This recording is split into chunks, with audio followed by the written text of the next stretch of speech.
Buenos días, tengan todos. Bienvenidos a nuestro servicio dominical de la Iglesia Comunidad Bíblica de Cabo San Lucas. Desde las casas y aquí en la iglesia, bienvenidos. Queremos compartir entre nosotros qué hiciste con la hora extra anoche. Creo que leyendo la Biblia, orando, etcétera, ¿sí? O mirando el partido de béisbol allá, pero bienvenidos. Queremos comenzar con una lectura aquí de Salmo 100, porque hoy vamos a cantar y adorar a nuestro Señor a través de las canciones, y vamos a ver algunas palabras que cada canción tiene, algunas palabras en comunes, y vamos a ver. Quiero leer Salmo 100 para comenzar. Salmo 100, en tu Biblia dice Salmo de alabanza. Es interesante que ese es el único salmo que tiene ese título, Salmo de alabanza, porque es el prototipo de alabanza. Cantad alegres a Dios, habitantes de toda la tierra. Servid a Jehová con alegría. Venid ante su presencia con regocijo. Reconoced que Jehová es Dios. Él nos hizo y no nosotros a nosotros mismos. Pueblo suyo somos y ovejas de su prado. Entrad por sus puertas con acción de gracias, por sus atrios con alabanza. Alabadle, bendecid su nombre. Versículo 5, aquí está la clave. Porque Jehová es bueno, para siempre es su misericordia, y su verdad por todas las generaciones. Tenemos un paquete de canciones y vamos a escuchar y vamos a ver las palabras por siempre, para siempre, eternidad, eterno, eternamente. Y vamos a ver esas palabras en las canciones hoy. Y por eso vamos a pensar en nuestra relación con Dios hoy en día. Es una relación en amor. Y vamos a ver que es un amor para siempre. Y dice aquí en versos 5, porque Jehová es bueno, para siempre es su misericordia y su verdad por todas las generaciones. Okay, oremos.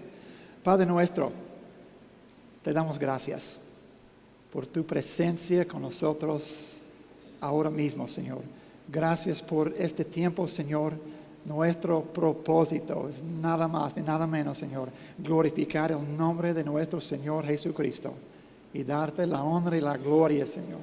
Gracias por este momento, Señor. En el nombre de Cristo oramos. Amén. Ok, de aquí, de la casa, voy a pedirles que nos pongamos en pie y vamos a cantar Salmo 100 para comenzar.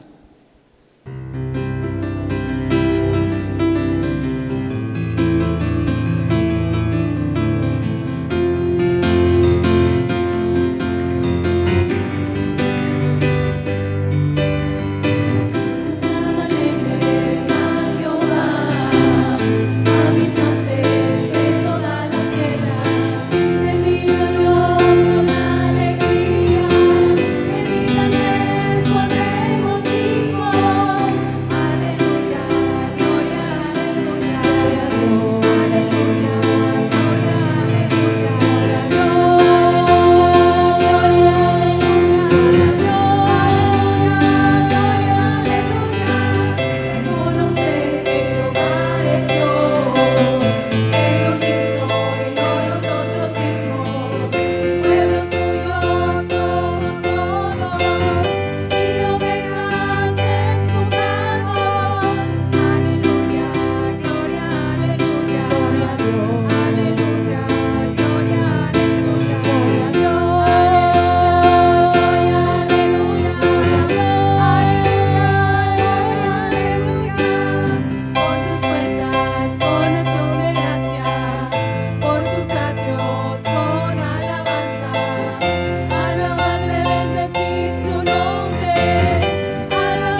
comenzamos con su misericordia para siempre.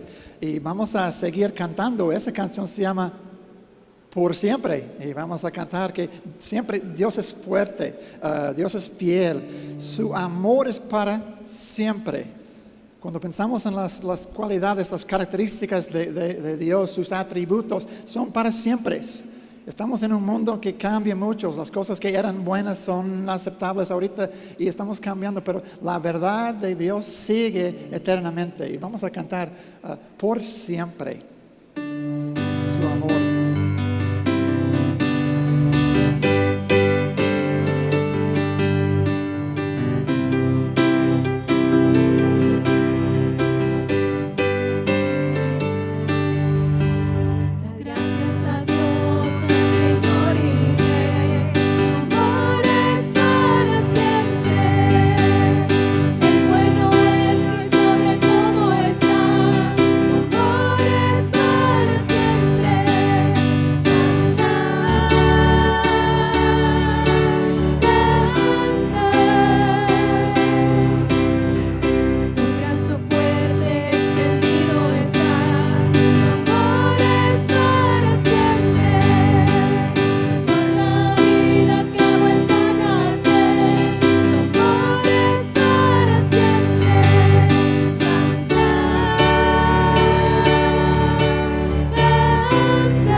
Él nos ama por siempre. Y Él hizo, en su amor Él hizo algo. Mandó a su Hijo, Jesucristo, para pagar el precio nuestro. Y resucitó. Y regresará. Dios en su amor está haciendo cosas por el amor. 1 de Juan 4, 19, verso. Nosotros le amamos a Él, Dios, porque Él nos amó primero. Nuestra respuesta al amor a Dios, siempre es adoración, pero en segundo lugar es amarle a Él y hacerle. Vamos a cantar, canta al Señor, estamos cantando, diciendo por siempre yo te amaré y diré incomparables promesas me das, Señor. Entonces por siempre vamos a cantar a Él, cantamos, canta al Señor.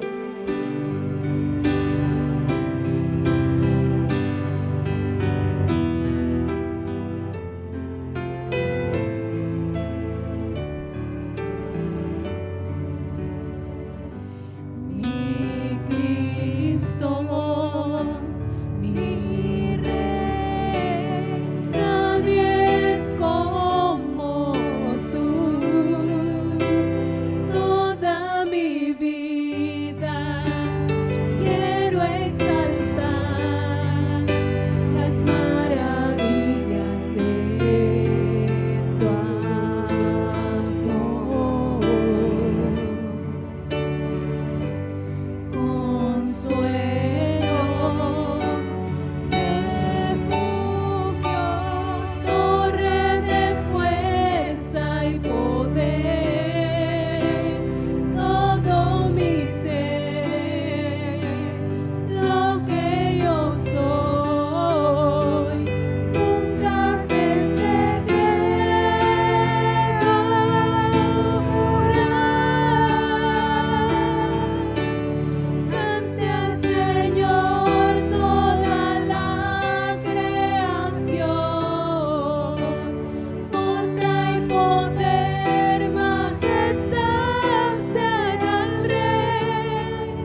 estamos hablando de nuestra relación con Dios, basado en el amor para con nosotros. Y cantamos incomparables promesas. Y tenemos aquí en la Biblia la verdad, las promesas del Señor. Pablo está diciendo en 1 Corintios que Cristo murió por nuestros pecados conforme a las Escrituras que dijeron los profetas, que Él fue sepultado y resucitó el tercer día conforme a las Escrituras. Y también las Escrituras nos dicen que Él va a regresar. Cristo va a regresar. Entonces tenemos las promesas y vamos a cantar otra vez de eternamente te cantaré. Vamos a pasar eternidad cantando al Señor y alabando al Señor allá en el cielo. Y tenemos el ensayo hoy para seguir adelante con eso. Alabaré al Señor mi Dios, tu nombre yo proclamaré, eternamente te cantaré. Vamos a cantar, alabaré al Señor para siempre.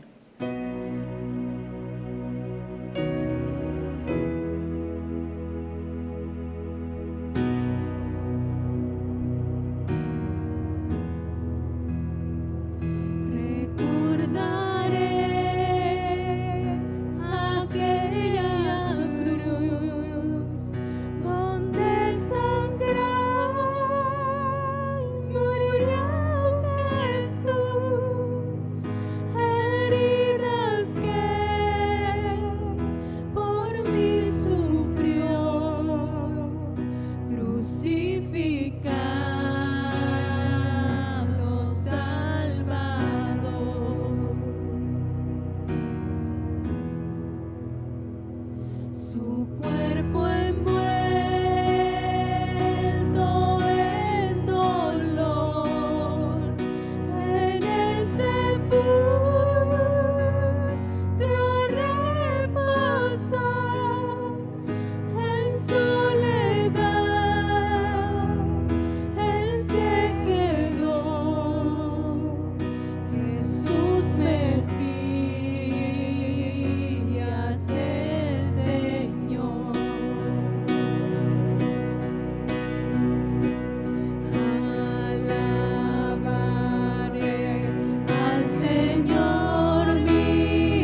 Señor, Señor mío,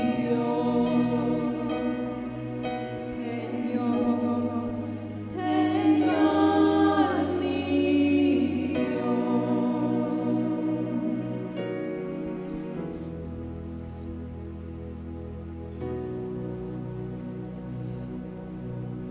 Estamos pasando tiempo aquí cantando de la eternidad, del amor para con nosotros que es eterno.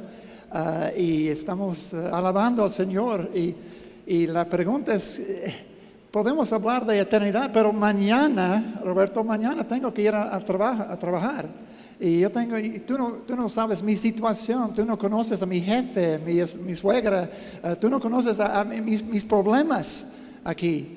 Y tenemos que vivir hoy en día con la perspectiva de eternidad, pero también es una batalla allá. Y por eso tenemos las promesas de Dios. Y los discípulos pasaron por lo mismo. En la última noche, cuando Cristo salió, Él dijo a sus discípulos, me voy, pero la paz os dejo, mi paz os doy. Yo no os la doy como el mundo le da. No se turbe vuestro corazón, ni tenga miedo. Él estaba diciendo a sus discípulos, no tengan miedo. Aquí está la paz, el amor mío. Y ellos cambiaron el mundo con esa confianza. Y también tenemos acceso la misma paz, el mismo amor para con Dios. Y el grupo quiere que cada uno de nosotros pensamos ahorita que esa es una canción, mi paz, es una llamada telefónica, un texto desde Cristo a ti, esta canción. Queremos que tú recibas esta canción como un mensaje de Cristo en la confianza. Mi paz.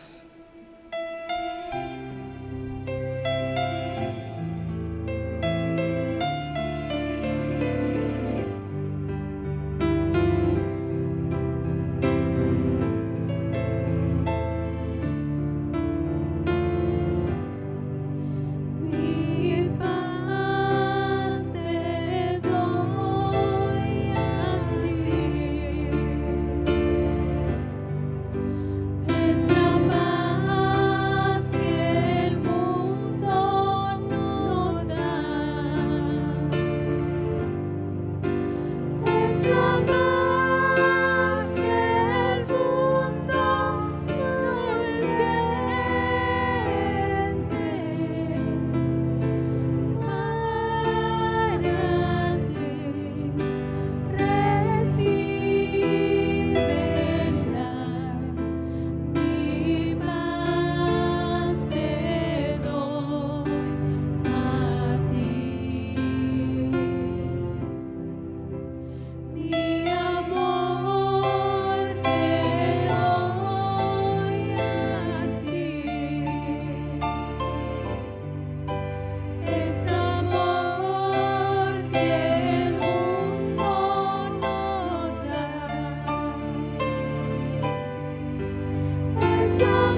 Oremos.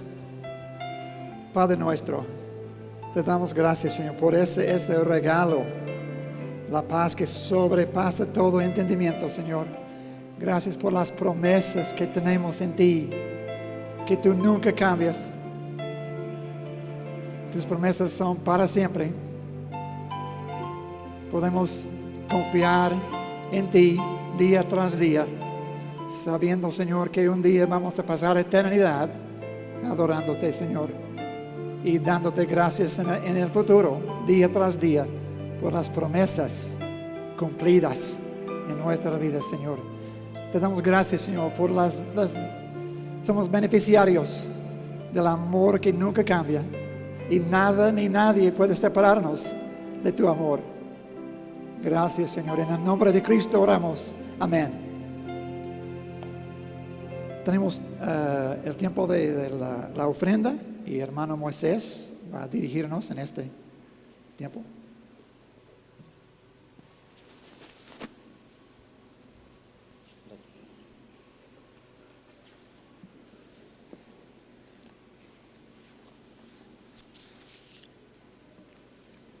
Buenos días, hermanos. Continuando con la adoración a nuestro Dios, prosigamos con las ofrendas. Voy a tomar una porción de una lectura y enseguida voy a estar leyendo algunos versículos que nos van a estar llevando a una reflexión. El libro de Éxodo ilustra que a Dios le importa más la actitud del corazón del dador en la dádiva voluntaria. En el libro de Éxodo podemos encontrar mucha enseñanza con respecto a la ofrenda que se estaba dando para estar construyendo el templo. En Éxodo, voy a estar leyendo algunos versículos, y dice en Éxodo 35, del 4 al 5, y habló Moisés a toda la congregación de los hijos de Israel, diciendo, esto es lo que Jehová ha mandado, tomad entre vosotros ofrenda para Jehová, todo generoso de corazón la traerá a Jehová, oro, plata y bronce. En Éxodo 35, 21, 22 dice, y vino todo varón a quien su corazón estimuló y todo aquel a quien su espíritu le dio voluntad con ofrenda a Jehová para la obra del tabernáculo de reunión y para toda su obra y para las sagradas vestiduras. Vinieron así hombres como mujeres, todos los voluntarios de corazón, y trajeron cadenas y zarcillos, anillos y brazaletes y toda clase de joyas de oro, y todos presentaban ofrenda de oro a Jehová. Éxodo 35, 29, de los hijos de Israel, así hombres como mujeres, todos los que tuvieron corazón voluntario para traer para toda la obra que Jehová había mandado por medio de Moisés que hiciesen, trajeron ofrenda voluntaria a Jehová. Y Éxodo 36, 5 al 6 nos dice, y hablaron a Moisés diciendo, el pueblo trae mucho más de lo que se necesita para la obra que Jehová ha mandado que se haga. Entonces Moisés mandó a pregonar por el campamento diciendo, ningún hombre ni mujer haga más para la ofrenda del santuario. Así se le impidió al pueblo ofrecer más. Y esa es la voluntad, la dádiva que Dios pide para nosotros hoy en día, que sea de corazón y con agrado a nuestro Dios. Vamos a orar. Padre, le agradecemos en esta mañana porque usted nos permite tener nuevamente este tiempo, Señor, donde podemos venir a alabarle y a escuchar de su palabra también. Pero también agradecerle, Padre, porque usted nos ha dado una semana más de trabajo, Señor. Y Padre, pues agradecerle porque a través de ello podemos obtener los ingresos económicos.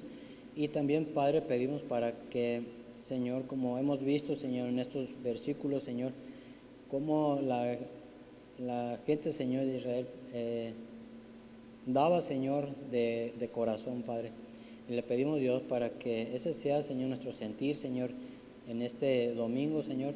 Y Padre, pues sabemos para lo cual se está utilizando y sabemos, Señor, que todo proviene de usted. Le agradecemos porque a través de ello, Señor, podemos dar poco, Señor, de lo mucho que usted nos ha dado. Le pedimos, Dios, para que usted siga bendiciendo a cada uno de mis hermanos en sus trabajos, Señor, y también agradecerle porque, Señor, pues Usted, Señor, nos da lo necesario, Señor, para nuestro diario vivir. Le agradecemos, Señor, por todo esto, en nombre de Cristo Jesús. Amén.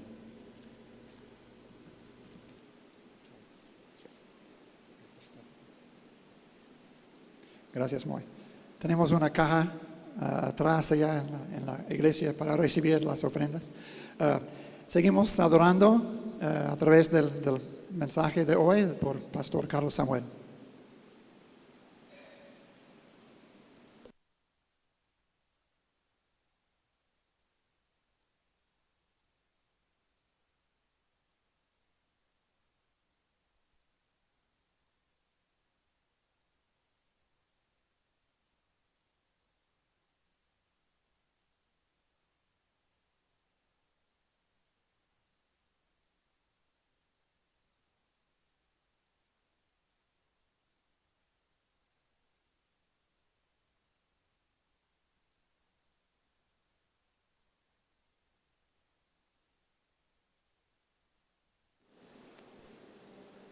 Bueno, buenos días.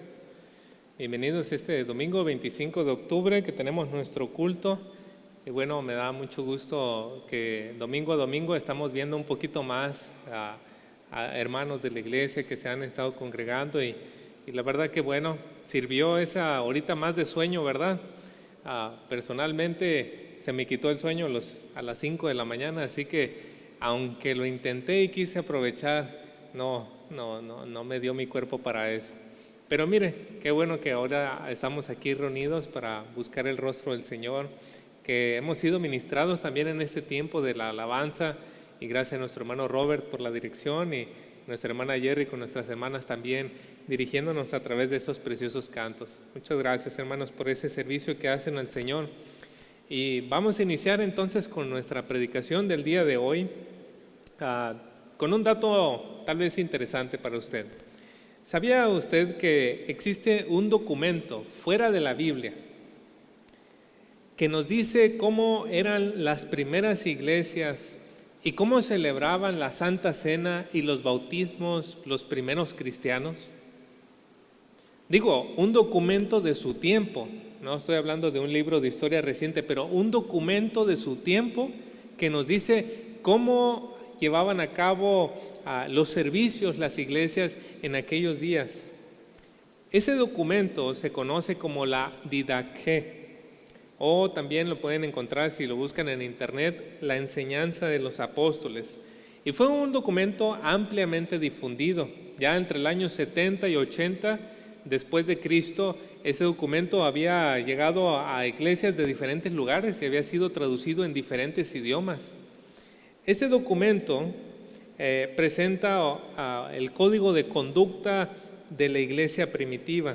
Ahí se encontraban instrucciones acerca de cómo debía celebrarse la Santa Cena, cómo debía administrarse los bautismos, inclusive daba instrucciones de cómo se debía de dar hospitalidad, porque en aquel entonces había predicadores itinerantes, iban de ciudad en ciudad y la iglesia los recibía y les permitía enseñar dentro de la iglesia.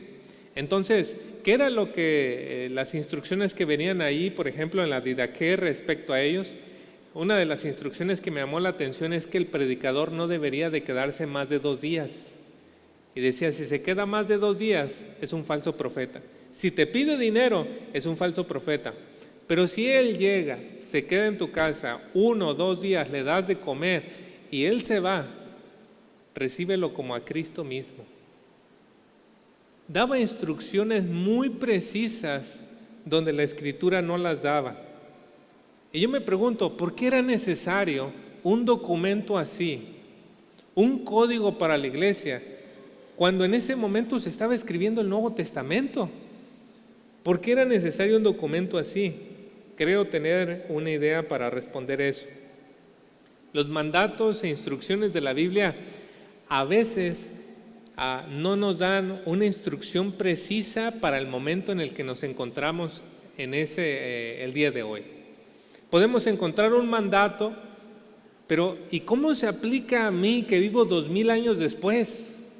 ¿Cómo se aplica esta situación a esta otra situación?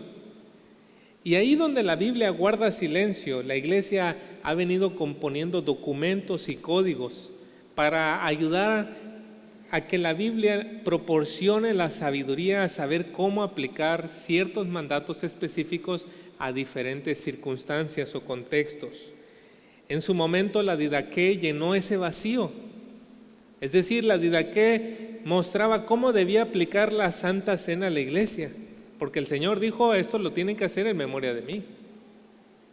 ¿Y cómo, Señor? Empezamos orando, terminamos orando, oramos por cada uno de los elementos, los pasamos o todos en una copa. ¿Cómo lo hacemos, Señor? Bueno, la Didaqué brindaba esas respuestas a esas áreas vacías que la Escritura no mencionaba en forma particular. Y así es como han surgido códigos de conducta que regulan la conducta dentro de las iglesias, y esos códigos muchas veces se llegan a convertir en tradiciones, y esas tradiciones pueden llegar a ser peligrosas.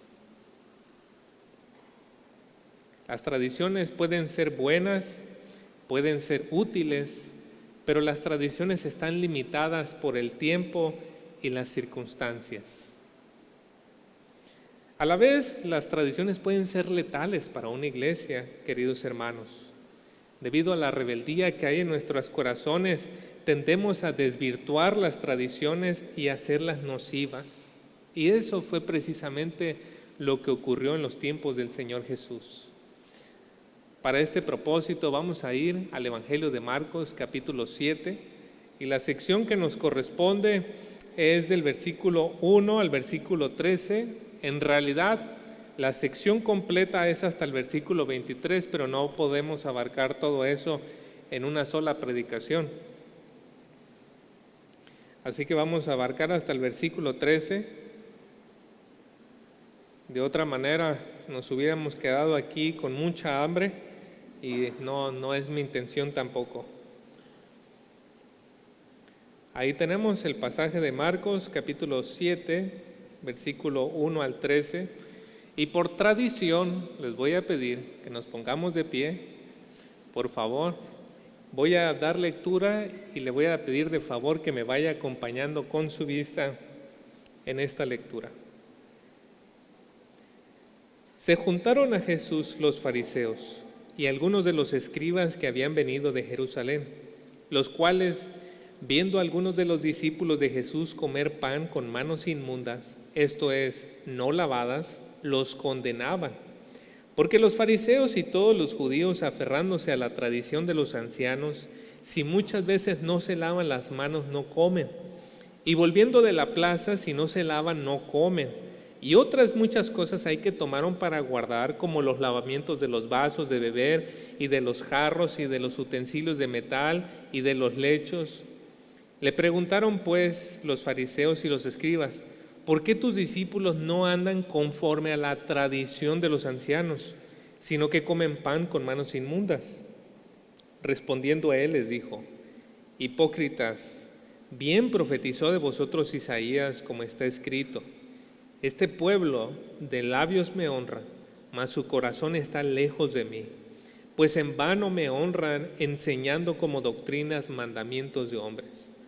Porque dejando el mandamiento de Dios, os aferráis a la tradición de los hombres, los lavamientos de los jarros y de los vasos de beber, y hacéis otras muchas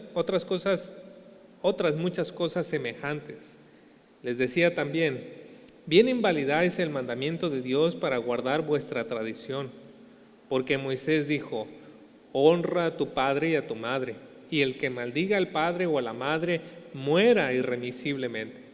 Pero vosotros decís: basta que diga un hombre al padre o a la madre, es corbán, que quiere decir mi ofrenda a Dios, todo aquello con que pudiera ayudarte, y no le dejáis hacer más por su padre o por su madre, invalidando la palabra de Dios con vuestra tradición que habéis transmitido, y muchas cosas hacéis semejantes a estas.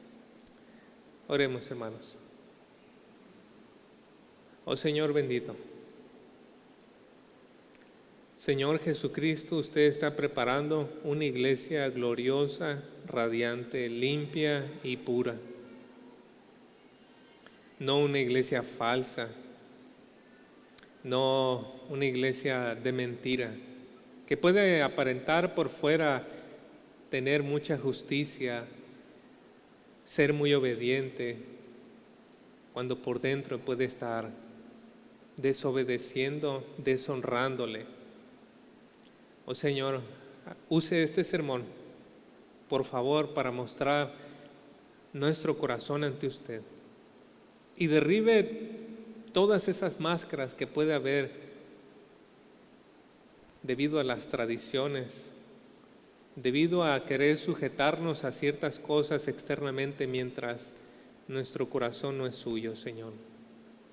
Oh Señor, encuentre en nuestra iglesia, encuentre aquí una iglesia pura que le ame. Se lo rogamos, que su Espíritu nos ayude en esta hora. En Cristo Jesús. Amén. Puede tomar su lugar.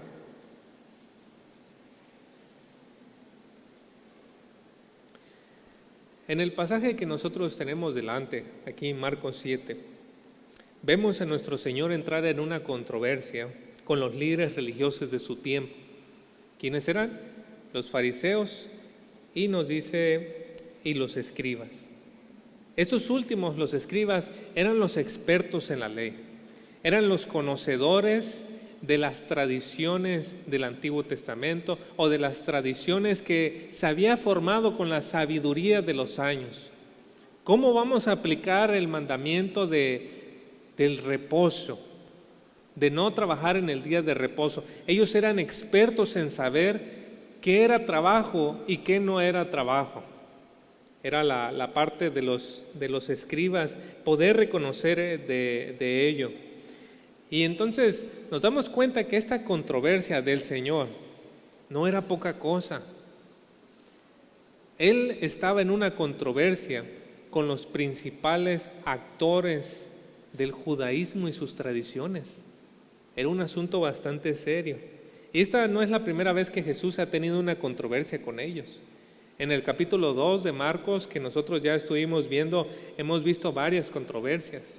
Cuando Él perdonó los pecados del paralítico, ustedes han de recordar, ¿quién es este que perdona los pecados de los hombres? Y estaban molestos por eso. Pero también hubo controversias en el asunto del ayuno. Hubo controversias con Jesús en el mismo capítulo 2 porque Él estaba comiendo con publicanos y pecadores. Hubo controversias cuando dejó que sus discípulos estuvieran recogiendo espigas, todo en el capítulo 2. Y ya para el capítulo 3, los delegados que habían sido enviados de Jerusalén, estos líderes religiosos que habían visto las acciones de Jesús, dictaminaron en contra de Él. Y dijeron en el capítulo 3, Jesús actúa en asociación con los demonios, con Satanás. Ese fue su juicio final. Eso fue lo que dijeron ellos. Jesús actúa en asociación con Satanás. Así que no ha existido una buena relación del Señor con los líderes. ¿Y debido a qué? Debido a la autoridad. Los líderes estaban en conflicto con Jesús porque Él no los reconocía como su autoridad. Y bueno, si Jesús hubiese sido cualquier hombre por allá, tal vez no les hubiera afectado, pero el asunto es que multitudes iban a Cristo, iban al Señor y verlo a Él que estaba desafiando a las autoridades, hacía tambalear las autoridades de los líderes religiosos. Y eso en verdad les molestaba mucho. En nuestro pasaje, ya después de varios capítulos, del capítulo 3 ya hasta al capítulo 7, volvemos a encontrar este asunto de la controversia. Pero ahora se enfoca en el tema de la tradición y la Biblia. De ahí el título del mensaje del día de hoy tiene que ver la controversia con la tradición y la Biblia. La tradición estaba conformada por la sabiduría en la forma en que debía aplicarse la ley a situaciones concretas.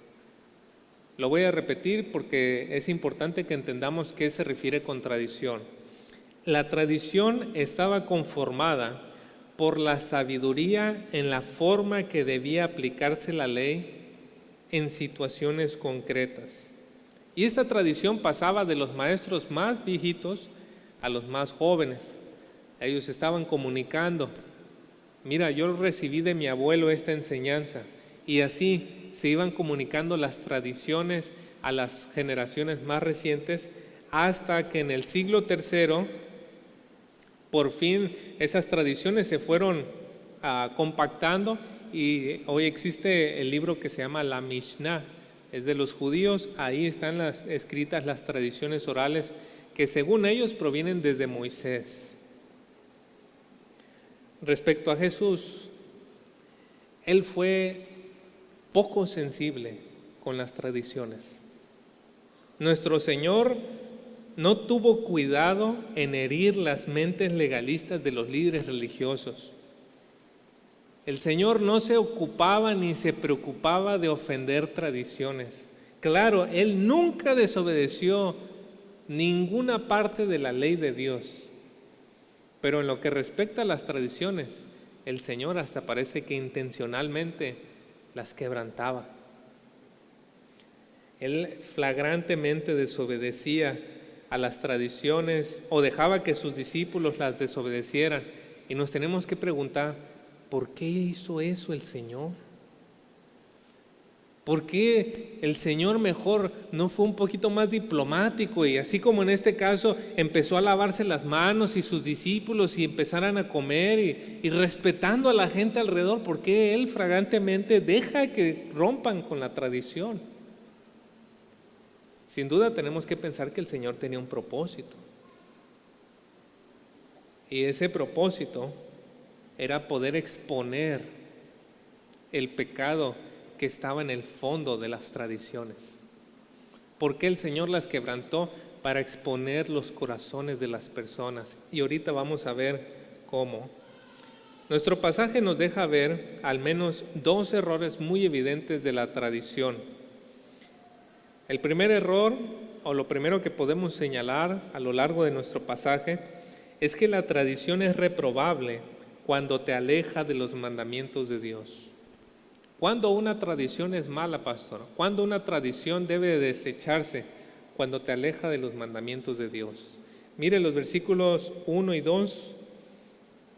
Ahí vamos a ver un poco de la situación. Se juntaron a Jesús los fariseos y algunos de los escribas que habían venido de Jerusalén, los cuales, viendo a algunos de los discípulos de Jesús comer pan con manos inmundas, esto es, no lavadas, los condenaban.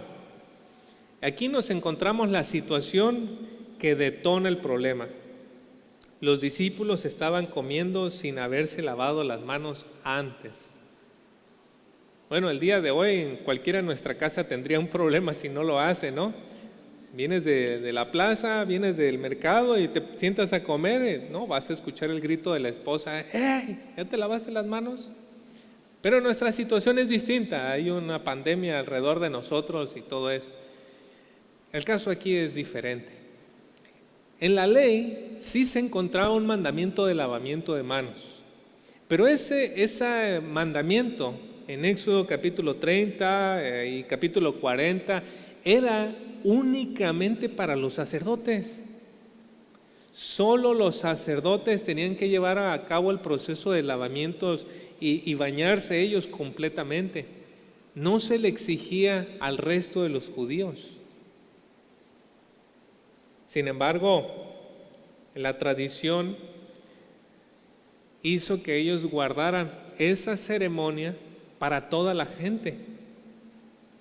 Y noten ustedes cómo los líderes le estaban dando una cualidad moral a una práctica que en ellos solo aplicaba como medida de higiene. ¿Qué quiero decir con esto? Es como decir, es pecado no lavarte los dientes después de comer. No, no es pecado. Obviamente trae sus consecuencias no hacerlo, pero no es pecado. Y el asunto es que ellos estaban viendo, si no te lavas las manos, es pecado. Le estaban agregando una cualidad moral a una medida de higiene. ¿Debido a qué? Debido a la tradición. Y es que a lo largo de la historia de la iglesia ha ocurrido lo mismo una y otra vez. Por ejemplo, ¿qué tan largo debe tener el cabello un hombre? No, pues, no sé, pero si lo usa un poquito largo, tanto que le sale, que puede hacerse una colita aquí, ya, pecado. O ¿qué tal el caso del pantalón las mujeres? En algún tiempo la iglesia tuvo que decir, no, es que esa es vestimenta de hombre. Y se le agrega una cualidad moral a un pantalón. ¿O qué tal la guitarra eléctrica? No, es que esa solo se toca en bandas de rock. Y se le agregaba una cualidad moral a una guitarra eléctrica, a la batería, y tal vez esto sea más escandaloso, pero inclusive al vino. Se le agrega una cualidad moral como si por sí solo el jugo de uva fermentado fuese pecado. Y se le ve como algo malo. Entonces, por tradición, la iglesia ha tenido que luchar con cosas como esta y les ha tenido que, o les ha otorgado cierta cualidad moral. Claro, no estoy ignorando que bajo ciertas circunstancias y tiempos y ambientes puede entenderse de diferente manera, pero el asunto es convertir la tradición en una ley, que era lo que estaba sucediendo en aquellos entonces. El lavado de manos se había convertido en una ley de tal manera que si no lo hacías era como pecar delante de Dios. Marcos nos describe el caso. Ahí en versículos 3 y 4 nos dice: porque los fariseos y todos los judíos, aferrándose a la tradición, noten ustedes, a la tradición de los ancianos, si muchas veces no se lavan las manos, otras versiones dicen que con el puño, así fuerte, no comen. Y volviendo de la plaza, si no se lavan, no comen. Y otras muchas cosas hay que tomaron para guardar, como los lavamientos de los vasos de beber y de los jarros y de los utensilios de metal y de los lechos. Y yo que me quejaba de que tenía que hacer todo esto por el coronavirus, y resulta que ya lo hacían hace 2000 años atrás. Ya hace 2000 años tenían que llegar de la plaza los judíos y lavar todas sus cosas. ¿Y sabe qué? No solo eso, tenían que quitarse su ropa y bañarse ellos también. Pero lo interesante es que ellos no lo hacían como medida de higiene. Ellos lo hacían porque pensaban que eso era lo correcto y agradable delante de Dios, que de esa manera se estaban volviendo más santos y puros y estaban obedeciendo al Señor.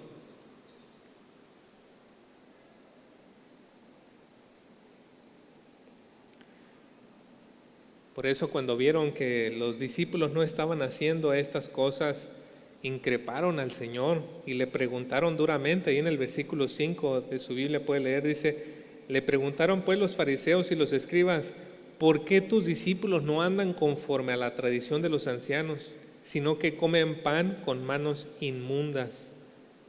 Noten ustedes ahí, importante esta palabra. No dice manos sucias, dice manos inmundas. Manos sucias, antónimo de limpio. Manos inmundas, antónimo de pureza.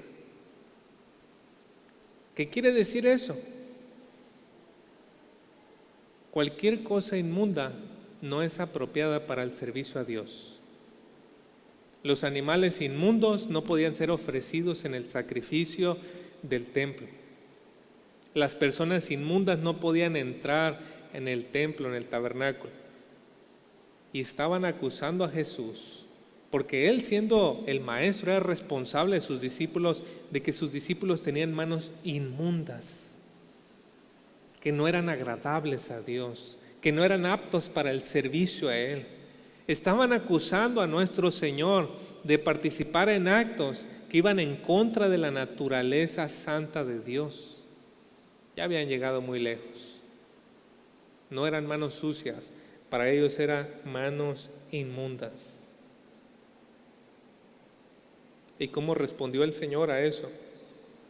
El Señor respondió fuerte. Versículos 6 al 8 nos dice: respondiendo Él les dijo: hipócritas, bien profetizó de vosotros Isaías como está escrito: este pueblo de labios me honra, mas su corazón está lejos de mí. Pues en vano me honran enseñando como doctrinas mandamientos de hombres, porque dejando el mandamiento de Dios os aferráis a la tradición de los hombres. Y la Biblia Reina Valera dice: los lavamientos de los jarros y de los vasos de beber, y hacéis otras muchas cosas semejantes. ¿Cómo llamó Jesús a quienes le preguntaban?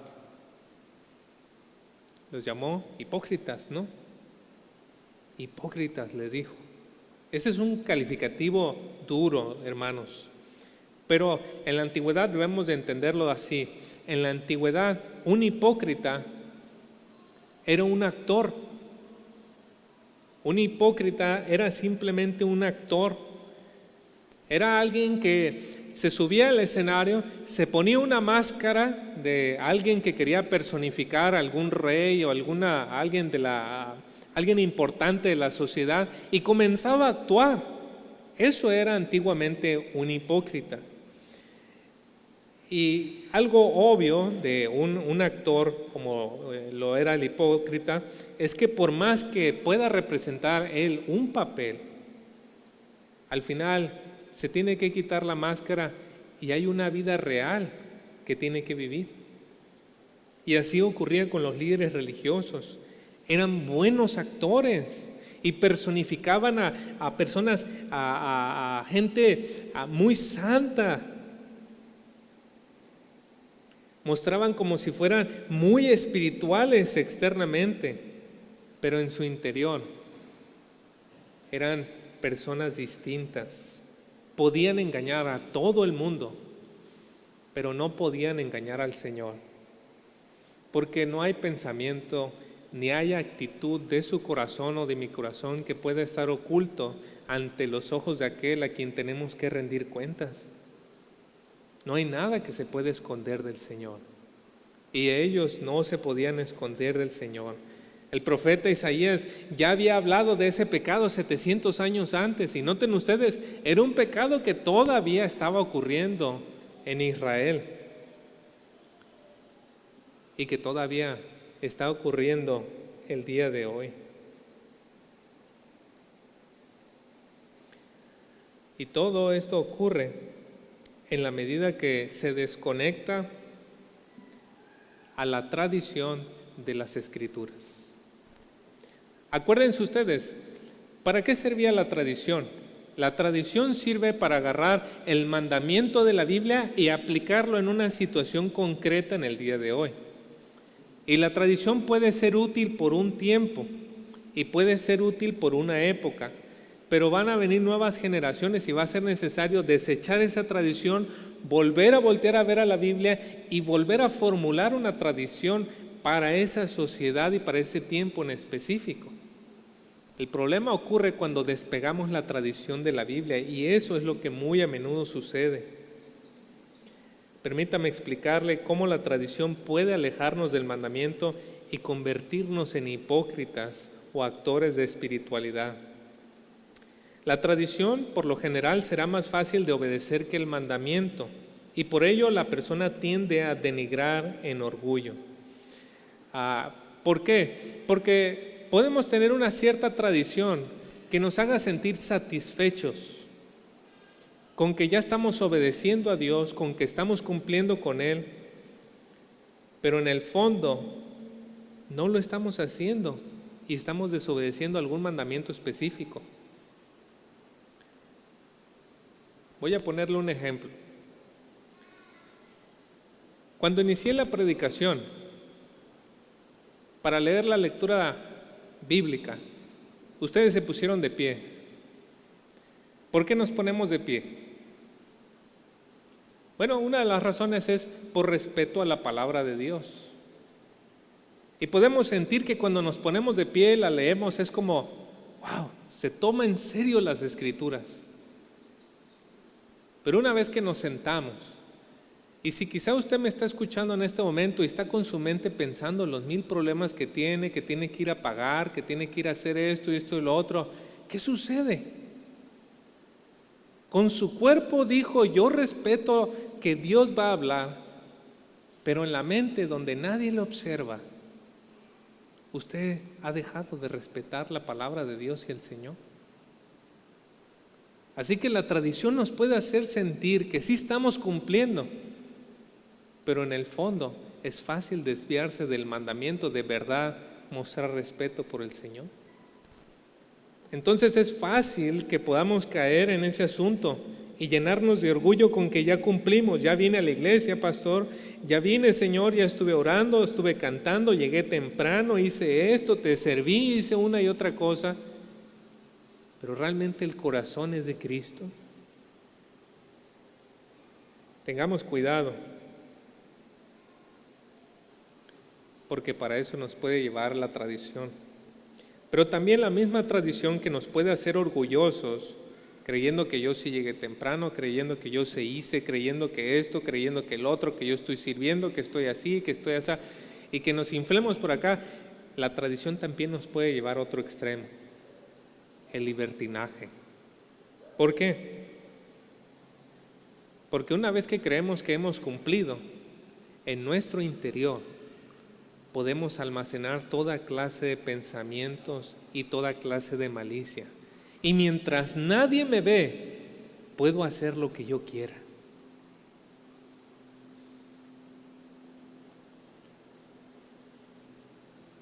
Así sucede con la tradición. Así que entre más tradiciones tenga una iglesia o una institución, más corre el peligro de propiciar el orgullo y el libertinaje. Si usted ha estado en una iglesia que lleva 30, 40, 50 años, son iglesias que ya tienen tradiciones. La iglesia más antigua que yo he visitado tenía 100 años, 110 años aproximadamente, una iglesia muy antigua. Y claro, había un código de conducta tan estricto. Todavía se usaban himnarios y solamente había un órgano para tocar la música. Cualquier cosa más allá de eso era pecado. Pero el peligro es ese, llenarse de orgullo porque tú sí estás haciendo las cosas bien y ya en tu casa, tú solo, hacer lo que tú quieres.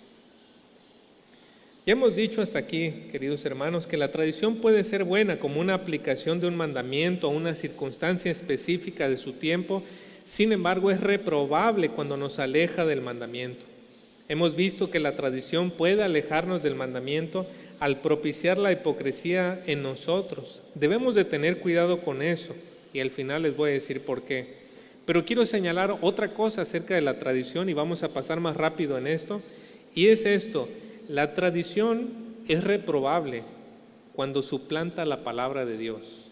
Versículos 9 al versículo 13 nos dice: les decía también, bien invalidáis el mandamiento de Dios para guardar vuestra tradición, porque Moisés dijo, honra a tu padre y a tu madre, y el que maldiga al padre o a la madre muere irremisiblemente. Pero vosotros decís, basta que diga un hombre al padre o a la madre, es corbán, que quiere decir mi ofrenda a Dios, todo aquello con que pudiera ayudarte. Y no le dejáis hacer nada más por su padre o por su madre, invalidando la palabra de Dios con vuestra tradición que habéis transmitido, y muchas cosas hacéis semejantes a esta. Aquí parece que describe una situación de juramento. Yo no sé qué tan malo tiene que ser el corazón de un hijo para decir este juramento.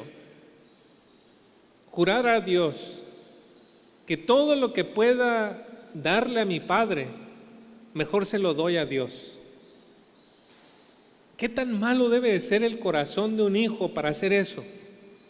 Tal vez él esté creyendo, bueno, voy a ganar un mejor lugar delante de Dios, le voy a dar más dinero a él y él lo va a entender. ¿Qué tan malo debe de ser el hijo para hacer ese juramento?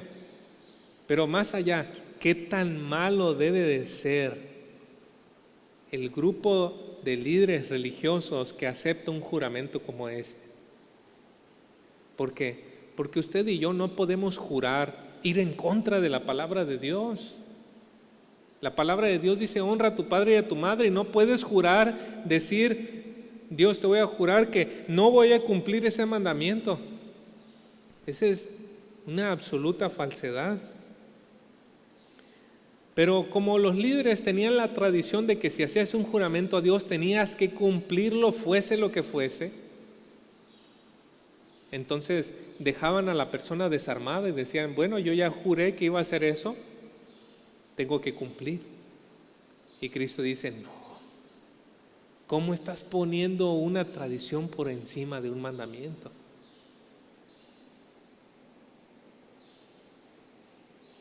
Cabe decir algo más acerca de las tradiciones y los mandamientos. La tradición, como los judíos la veían, era así. Ellos creían que la tradición ponía una valla alrededor del mandamiento. Voy a dar un ejemplo. Uno de los mandamientos de la ley dice, no tomarás el nombre del Señor tu Dios en vano. ¿Lo recuerdan? Uno de los 10 mandamientos dice, no tomarás el nombre del Señor tu Dios en vano. Y los judíos decían, ok, no queremos quebrantar ese mandamiento. Está ahí. Así que para que ni siquiera nos acerquemos, vamos a ponerle una malla alrededor y vamos a evitar acercarnos. ¿Y cómo lo vamos a hacer? De ahora en adelante, nadie va a decir el nombre de Dios. Porque si no lo decimos, no corremos el riesgo de usarlo en vano. Es absurdo, ¿no? Pero eso fue lo que hicieron. Dios no les dijo, yo no quiero que dejen de pronunciar mi nombre.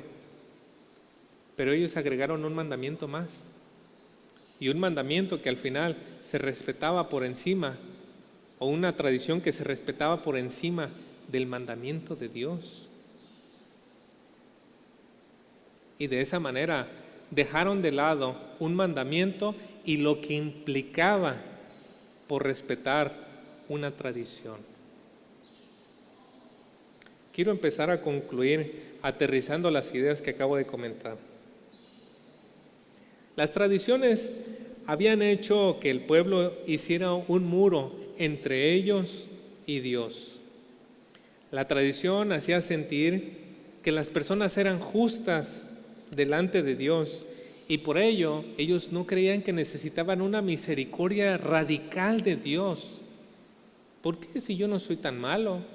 Voy a la iglesia, hago esto, hago aquello, yo no soy tan mala persona. Las tradiciones habían formado esa caparazón para no exponerse al Señor. Y la razón por la cual el Señor fue tan duro con los líderes que mantenían esta tradición por encima de las Escrituras es que ellos habían formado un teatro, hermanos, un teatro donde había puros actores que personificaban a grandes personas, a grandes héroes de la fe, pero todo ello era una falsedad y debido a ello las personas quedaban lejos del alcance de la salvación que es provista en Cristo. Por eso era tan grave. Toda la iglesia o toda iglesia que lleve sus varios años corre el peligro de que sus tradiciones sean un impedimento para que la gente se exponga sinceramente a Cristo. Y estamos por cumplir 21 años nosotros, hermanos, no somos tan nuevecitos y probablemente no nos demos cuenta, pero tenemos más tradiciones arraigadas de las que podamos reconocer y tantas tradiciones que al hacerlas sentimos que estamos cumpliendo con Dios y tal vez no nos estamos dando cuenta de que en realidad estamos construyendo un caparazón y no nos estamos abriendo al Señor. Quizá usted se encuentra ahí y tal vez no se ha dado cuenta. Externamente usted puede ser una persona que luce como un buen hombre o una buena mujer, pero en su mente y su corazón usted sabe que las cosas no son así. Y quiero animarle a considerar en este punto si su lealtad a Cristo no es más que una mera fachada. Le animo a que se exponga ante el Señor, que es santo y que es justo, pero que también es misericordioso y perdonador. Le animo a que se pueda exponer ante lo que Dios dice en realidad, ante la palabra. Deje que la palabra le confronte a usted y diga, yo no puedo cumplir con ese mandamiento. Deje que la palabra le confronte con esos versículos que dicen, si tu ojo derecho te es ocasión de caer, córtatelo. Señor, eso está demasiado difícil. Deje que la palabra le confronte con eso, para que usted pueda clamar misericordia a Cristo y no se conforme con una tradición. Expóngase al Señor, porque solamente de esa manera usted puede recibir perdón. Para eso Cristo dio su vida, para eso Él murió en la cruz y Él llama al arrepentimiento si es que estamos portando una máscara de falsedad. Quiero terminar con esto.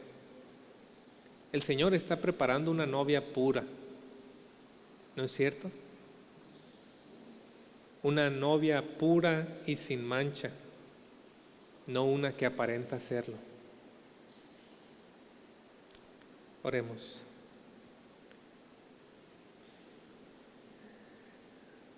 Señor, sus palabras fueron duras en aquel día, pero necesitaban serlo. Así como alguien que entra en medio de una actuación y dice, todo esto es una farsa. Así, Señor, así entró usted con celo santo en el templo en alguna ocasión y echó las mesas de los cambistas y todo ahí, porque todo era un teatro. Nada era verdadero. Oh Señor, constantemente su iglesia necesita que ese fuego purificador llegue a nuestros corazones y que traiga, Señor, a la luz de nuestros ojos nuestros pecados y nuestra incapacidad de llenar la medida que usted pide, Señor. Y por eso pedimos que así lo haga con nosotros y muestre la realidad de nuestros corazones y nos permita venir a usted, fuente de limpieza, de agua viva, y poder ser limpios de nuestra maldad, porque sabemos que si confesamos nuestros pecados, usted es fiel y justo para limpiarnos y perdonarnos de toda maldad, y que su sangre nos limpie de toda maldad también, Señor. Oh Señor, permita a su iglesia que pueda estar así en una sinceridad y en una pureza para Cristo. Ayúdenos, Señor, y prepárenos para ese encuentro glorioso con usted. En Cristo Jesús oramos. Amén. Que el Señor les bendiga, hermanos, y Dios mediante, con la próxima semana vemos la segunda parte de este asunto de las tradiciones y las escrituras.